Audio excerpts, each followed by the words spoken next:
Hello family, welcome back to my new blog. কেমন আছেন আপনারা সকলেই? আশা করি ঠাকুরের আশীর্বাদে সকলেই ভালো আছেন। আজকে নবমী দিনের ব্লগটা আপনাদের শেয়ার করছি। তো এই দেখুন, আমি সকাল সকাল রেডি হয়ে গেছি আর আজকে যাব বাপের বাড়িতে। বিয়ের পর এই প্রথম যাচ্ছি, এইবার প্রথমবার যাচ্ছি বিয়ের পর পুজোতে। তো ভীষণ ভালো লাগছে। বাড়ি যাচ্ছি, নবমীর দিন যাচ্ছি। এতদিন এখানেই ছিলাম, তো লাস্টে 2 দিন ভাবলাম বাপের বাড়িতে কাটাই।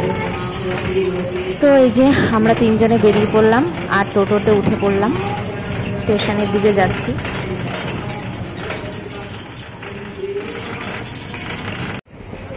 পুজোর সময় বলে কথা, এছাড়াও এমনিতে আমাদের এই দিককার ট্রেনটাতে ভীষণ ভিড় হয়।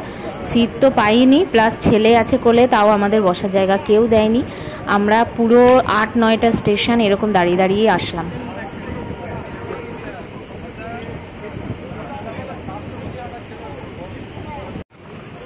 তো চলে আসলাম আর এই যে নেমে গেছি স্টেশনে। আর এখান থেকে পেয়ারা কিনে নিচ্ছি, ছেলের জন্য একটাই নিচ্ছি, ছেলে পেয়ারা খাবে বললো, তাই আর কিছু নিয়ে নিস, তো একটাই পেয়ারা নিয়ে নিচ্ছি। একটা দিন কেটে দিন,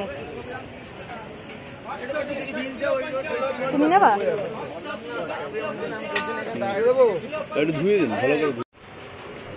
এরপর মিষ্টির দোকানে আসলাম, বাড়ি যাচ্ছি তো মিষ্টি নিয়ে নিচ্ছি। তুমি সীতাভোগ নেবে? এটা খোলে না, এটা খোলে না, এটা খোলে না কেন? ওর কি? আর দেখুন, অনেক ভুট্টা কেনা হয়েছে, যেহেতু ওখানে পাওয়া যায় না, ছেলে ভুট্টা করে, তাই এখানে পাওয়া গেছে, তাই নিয়ে নেওয়া হলো। হ্যাঁ, এই ছিঁড়ে যাবে।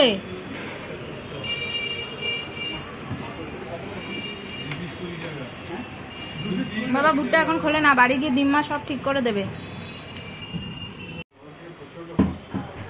আর এখান দিয়ে 2 পিস কচুরি নিয়ে নিলাম।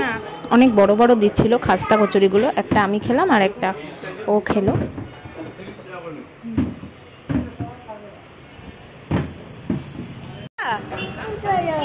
এই যে চলে এসেছি, আর এই যে বাবার দোকান। তো এখানে দাদু ভাই উঠে গেছে কোলে, দাদু ভাইয়ের কোলে উঠে গেছে।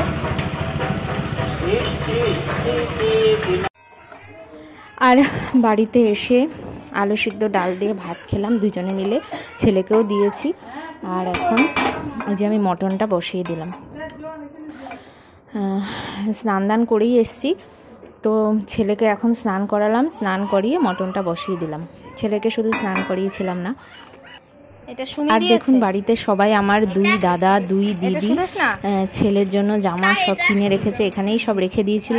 তো আমি এসে সব দেখলাম, এটা সব ভাই মানে 4টে জামা হয়েছে এখান থেকে। ও আমার 2 দাদা দিয়েছে আর 2 দিদি দিয়েছে ওকে। আর সবগুলো জামাই না লাল হয়েছে। এই যে এটা দিয়েছে আমার বড়দি, এটা বড়দারা, এটা দিয়েছে আমার বড়দা, লাল শার্ট এটা। আর এই যে এইটা দিয়েছে আমার ছোটদা, এই যে ছোটদা ছোটদি সব 4 জনেই লাল দিয়েছে।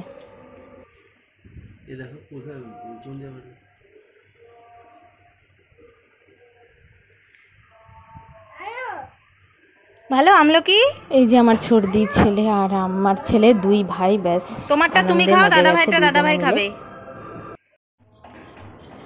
আর এই যে আমার মাংসটা হয়ে গেছে কষানো, এখন মাংসটা প্রেসারে দিতে হবে। আর এই যে আমি মাকে বললাম, মা তুমি একটুখানি এটা একটু প্রেসারে ঢেলে দিতে পারবে কাচিয়ে কুচিয়ে?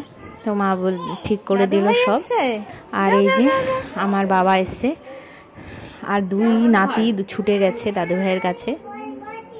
ওরে বাবা রে, তুমি বল মারতে পারো? দাদু ভাই দেখতে আমি তুমি যাও না। হ্যাঁ, তো মাথা লাগবে না। এই না। হ্যাঁ, জোরে মারো।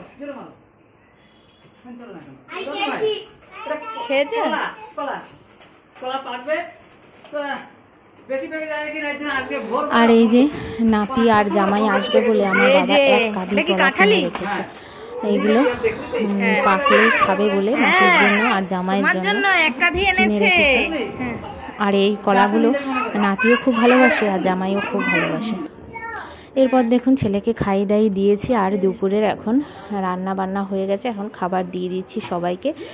এই যে আমি ভাত বেড়ে দিয়েছি, এখানে আছে পাবদা মাছের ঝাল, আর এই যে আমি মটনটা বেড়ে দিয়েছি। এই যে ওর বাবাকে আমি সাজিয়ে খেতে দিয়ে দিয়েছি ডাল, ভেন্ডি ভাজা, টক দই, পাবদা মাছের ঝাল, মাটন, স্যালাড এসব কেটে দিয়েছি। তো এখন খাওয়া দাওয়া করছে, আমিও বসবো।